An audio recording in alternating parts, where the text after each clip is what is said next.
una sa lahat, may findings na po ba tayo kung ano ang pinaka-nakadali sa mga residente po natin dyan sa May Esperanza?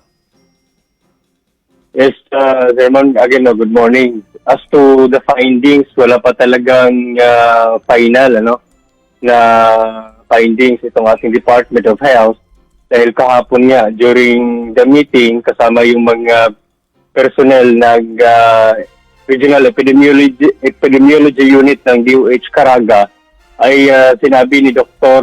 Johara Apari na mga isang linggo pa yung hintayin bago makapaglabas ng resulta dahil yung rectal swab na kinulikta ay kailangan pang ipadala. Ngayong araw pa yung schedule nila na mapadala dun sa Research Institute for Tropical Medicine.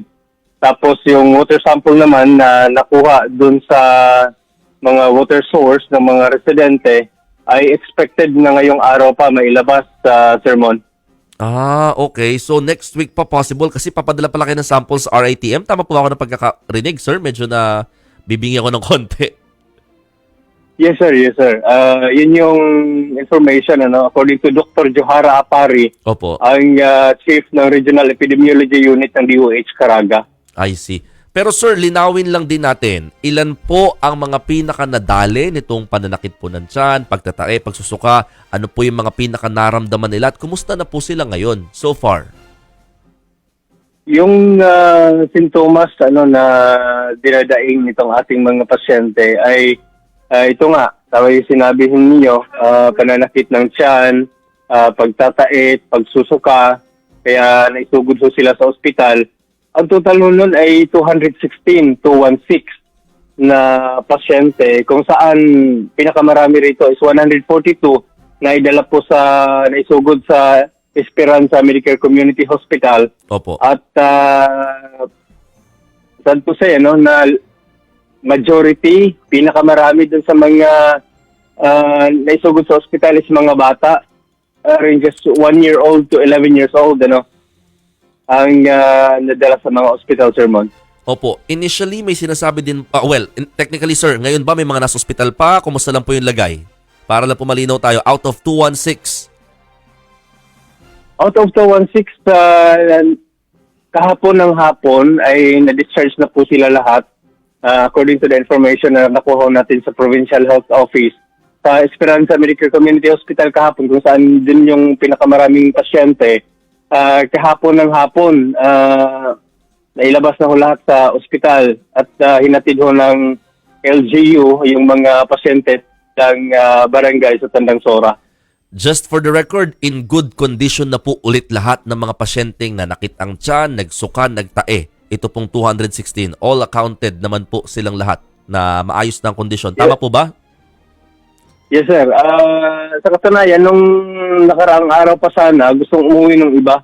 Martes, kasi nangyari ito, Lunes ng hapon hanggang gabi, dumadaing sa ating mga pasyente. Pero nung Martes na kinaumagahan, may ibang gusto na sanang umuwi. Pero hinold muna ng hospital management dahil gusto din nilang makasiguro. Dahil yun yung instruction din sa kanila ni Governor Santiago Canizales Jr. na wag mo na pauwiin lahat. Ensure muna na balik na sa normal yung stable na yung kondisyon ng mga pasyente dahil siguro yung iba iniisip nila baka malaki yung babayaran nila sa hospital pero sinagot naman ho lahat ng LGU. Kaya sabi ni Governor Cane, ensure muna lahat na okay bago natin sila pauwiin sa kanilang mga tahanan.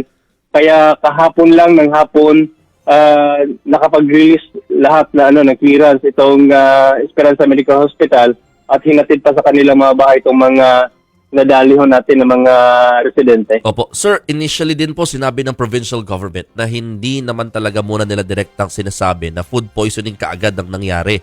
Kasi nga, baka may problema din sa tubig na pinagkunan po ng mga nakapag-prepare ng pagkain eventually or baka yung sa tubig nga po, baka doon yung concern.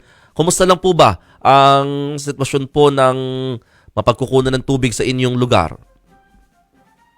Yes, sir. Dun sa, particularly sa Barangay Tandang Sora, yun yung, dun sa nangyari, Tama po nga yung sinabi ninyo na hindi pa talaga definite na food poisoning yung nangyari. Kaya, lahat ng aspeto, lahat ng posibleng sanhi ay tinitingnan, kaya pati tubig ay tinest dahil itong barangay Tandang Sora, ito isa rin sa mga nabahang barangay, no? Nung nakaraang linggo, dahil itong barangay Tandang Sora is along Agusan River lang. So nung umapaw yung Agusan River, isa to sa mga nabahaan. Kaya yung mga water source nila, linya ng tubig ay nabahaan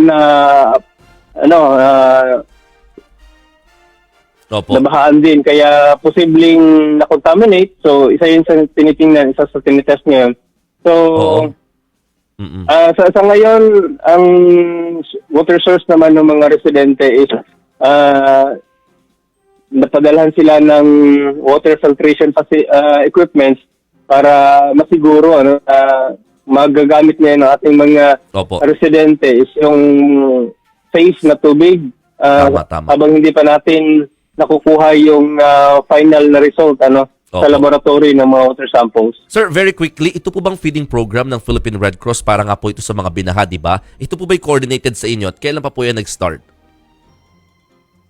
Yes, sir. Ang well-coordinated yung efforts ng Red Cross, kinikilala ng LGU, yung effort ng Red Cross sa lahat ng mga kalamidad. Sila yung isa sa mga partners ng local government units. Yun nga lang, medyo nagka-problema ho tayo. Pero well-coordinated yun. Nung nangyari ng araw na yun is ika-7 araw na ng Hot Meals on Wheels ng Red Cross. At bawat barangay, bawat araw, iba-ibang barangay, at bawat barangay ho ay 1,000 food packs yung binibigay nila dun sa mga residente. Yun lang talaga sa Tandang Sora, dun ho tayo nagka-problema. Out of 1,000 na residente na napakain ho nila, ito nga pong May sumakit ang tiyan. yung dumaing ho na sakit.